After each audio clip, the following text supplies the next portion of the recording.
अभी एक फैशन हो गया है, आम्बेडकर आम्बेडकर आम्बेडकर आम्बेडकर आम्बेडकर आम्बेडकर। इतना नाम अगर भगवान का लेते तो 7 जन्मों तक स्वर्ग मिल जाता। ये शब्द तो अपने आप में बहुत पीड़ादायक थे, अपमान करने वाले थे, बाबा साहब अम्बेडकर का अपमान करने वाले शब्द थे। लेकिन जिस लहजे में उन्होंने कहा, जो टोन थी उनकी कहने की, ऐसे लग रहा था जैसे अंदर से उनमें नफरत भरी पड़ी है। जैसे कहते हैं ना हम, कई बार हमारे कहने के लहजे में पता चल जाता है आदमी मजाक में बोल रहा है कि व्यंग्य कर रहा है कि दुख से बोल रहा है। लहजे में, उनके लहजे से लग रहा था कितनी नफरत करते हैं वो बाबा साहब अम्बेडकर से। एक बार मेरे को लगा शायद मुंह से निकल गया होगा, लेकिन अगले दिन प्रधानमंत्री मोदी जी ने बयान देके उनका समर्थन किया। अमित शाह जी का, जो अमित शाह ने पिछले दिन बोला संसद में, मोदी जी कह देते भाई ये जो बोला मैं इससे सहमत नहीं हूं, चलो हम मान लेते। हमें लगता भाई अमित शाह के मुंह से निकल गया होगा। मोदी जी ने उनकी बात का पूरी तरह से समर्थन किया और शाम को कल 5:30 बजे प्रेस कॉन्फ्रेंस करके अमित शाह ने अपनी बात को सही ठहराया। इससे क्या पता चलता है? इससे यह पता चलता है इन्होंने जानबूझ के, सोच समझ के ये बात संसद में कही थी, एक नीति के तहत कही थी, सबको, पूरे देश को मैसेज देने के लिए कि अंबेडकर के लिए उनकी क्या भावनाएं हैं। कॉन्स्टिट्यूशन के खिलाफ हैं ये। इन्होंने कहा, ये पहले ही कह रहे थे कि कॉन्स्टिट्यूशन को हम चेंज करेंगे, ये इसके खिलाफ हैं। अंबेडकर जी के खिलाफ हैं, उनकी विचारधारा के खिलाफ हैं। इनका पूरा का पूरा काम अंबेडकर जी ने जो किया और जो कॉन्स्टिट्यूशन है उसको खत्म करने का है, तो सब पूरा देश जानता है। अमित शाह पागल हो गए और घृणा है उनको बाबा साहब अम्बेडकर से। देखा है, हमने सुना है। हम उनके ये पागलपन को हम करने में करते हैं। बाबा साहब अम्बेडकर महान भगवान है। आप चाहते हैं कि उन्हें इस्तीफा देना चाहिए सर? तो एकदम इस्तीफा देना चाहिए, भागना चाहिए, राजनीति से त्याग करके भागना। जिस तरीके से कल अमित शाह राज्यसभा में उन्होंने कहा, एक गुस्ताखी की उन्होंने, और महामानव डॉक्टर बाबा साहेब अम्बेडकर का नाम लेते लेते उन्होंने कहा कि अब ये तो फैशन हुई है, अम्बेडकर अम्बेडकर अम्बेडकर अम्बेडकर। मैंने सुना है ना आपको, ये अब फैशन हुई है। इतने बार अगर आप भगवान का नाम लेते तो शायद 7 जन्म में आपको स्वर्ग में स्थान मिल जाता। आप होते कौन हो? अम्बेडकर जी ने जो एक व्यक्ति ऐसी है, किसी पक्ष की सीमा उनको लागू नहीं होती। हर एक के दिल में महामानव डॉक्टर बाबा साहेब अम्बेडकर जी के लिए एक स्थान है, और जिन्होंने संविधान हमें दिया, उनका अपमान जिस तरीके से भाजपा कर रही है वो हमें तो मंजूर नहीं है। और इसलिए अब क्या भाजपा और राष्ट्रीय स्वयंसेवक संघ अमित शाह जी के ऊपर कुछ कार्रवाई करने वाले हैं, या उन्होंने खुद कहा था अमित शाह जी को कि ये बात कहो? अब ये देखना होगा। और मैं तो कहता हूं कि बाकी सारे जो पार्टियां हैं जिन्होंने भाजपा को समर्थन दिया है, वो चाहे चंद्रबाबू हो या नीतीश कुमार हो, या महाराष्ट्र में हमारे गद्दार लोग हैं और अजित पवार है, क्या उनको भी ये मंजूर है? रामदास आठवले जी, इसके बावजूद भी अब उनके कैबिनेट में रहने वाले, जिस कैबिनेट में अमित शाह है। तो ये सारी बातें अभी 1-2 दिन में स्पष्ट होनी चाहिए। ये लोग संविधान को नहीं मानते। स्वर्ग और नर्क की जब बात करते हैं तो ये मनुस्मृति की बात करते हैं। इसमें ही लिखा है कि क्या क्या स्वर्ग है, क्या क्या कौन से जाति कहाँ जाएंगे, क्या पढ़े तो क्या हो जाएंगे। ये मानसिकता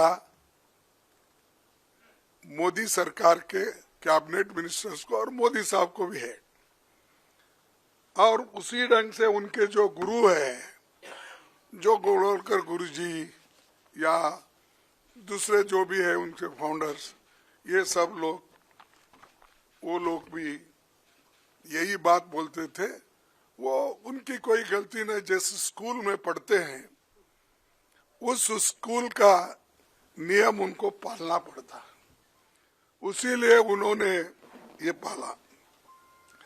बार बार ये भी कहते हैं कि हमने कांग्रेस वालों ने इंसल्ट किया अंबेडकर का, तो मैं तो पार्लियामेंट में पूरा बोल दिया हूं किस ढंग से वो कांग्रेस को नीचा दिखाने के लिए, नेहरू जी को नीचा दिखाने के लिए, गांधी फैमिली को नीचा दिखाने के लिए वो बात करते थे। वही बात उसी ढंग पे फिर कल भी उन्होंने किया। जिस आइडियोलॉजी को डॉक्टर अंबेडकर नहीं मानते, स्वर्ग या नर्क की बात उन्होंने कभी कही नहीं, वो बातों को लेकर उनके होम मिनिस्टर बात करते हैं। तो मोदी साहब उनको डिफेंड करने के लिए अब 6 ट्वीट उन्होंने किया, 6-7 मुझे मालूम,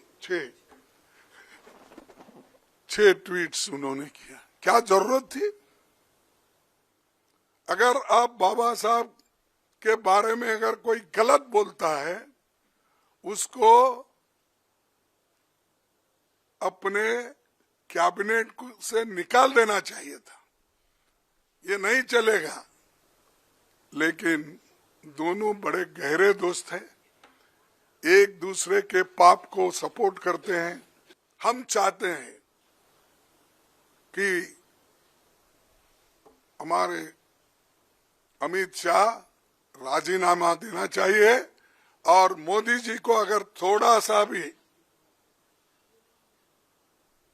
बाबा साहब अंबेडकर के बारे में श्रद्धा है तो रात के 12 बजे के अंदर वो निकाल देना चाहिए, उनको ड्रॉप कर देना चाहिए। राज्यसभा में मेरे बयान को तोड़ मरोड़ कर पेश किया गया। मेरा मीडिया के सभी मित्रों से आग्रह है, कांग्रेस ने सार्वजनिक जीवन में जो पद्धति की है कि बयानों को तोड़ मरोड़ कर पेश करना, हो हल्ला मचाना और भ्रांति खड़ी करना। पहले उन्होंने नरेंद्र मोदी जी के भी एडिटेड बयानों को सार्वजनिक किया। चुनाव जब चल रहा था, मेरे बयान को एआई का उपयोग कर एडिट किया गया और पूरे देश में इसको प्रसारित करने का घृणित काम किया गया। और आज अंबेडकर जी के लिए मेरी बात को तोड़ मरोड़ कर वो पेश कर रहे हैं। मैं स्पष्टता के साथ कहना चाहता हूं, मीडिया को विनती भी करना चाहता हूं कि मेरा पूरा बयान जनता के सामने रखिए। मैं वो पार्टी से आता हूं जो पार्टी कभी अंबेडकर जी का अपमान नहीं कर सकती। पहले जनसंघ और फिर भारतीय जनता पार्टी ने हमेशा अंबेडकर जी के सिद्धांतों के आधार पर चलने का प्रयास किया है। नहीं सिर्फ मुझ पर नहीं, कई बार प्रधानमंत्री जी के लिए भी इस प्रकार के प्रयास किए, चुनाव के वक्त मेरे लिए भी किया था, फिर से एक बार कर रहे हैं। मगर मैं इसीलिए आज आप सबके सामने आया हूं। सार्वजनिक जीवन में आपका भी दायित्व है कि क्षीर नीर करने में जनता का मदद करिए, दूध का दूध और पानी का पानी करने में जनता को मदद करिए। मुझे आनंद होता अगर मेरे भाषण के मुद्दों के तथ्यों को वो चैलेंज देते। तथ्य पर चैलेंज देने के लिए कुछ नहीं है।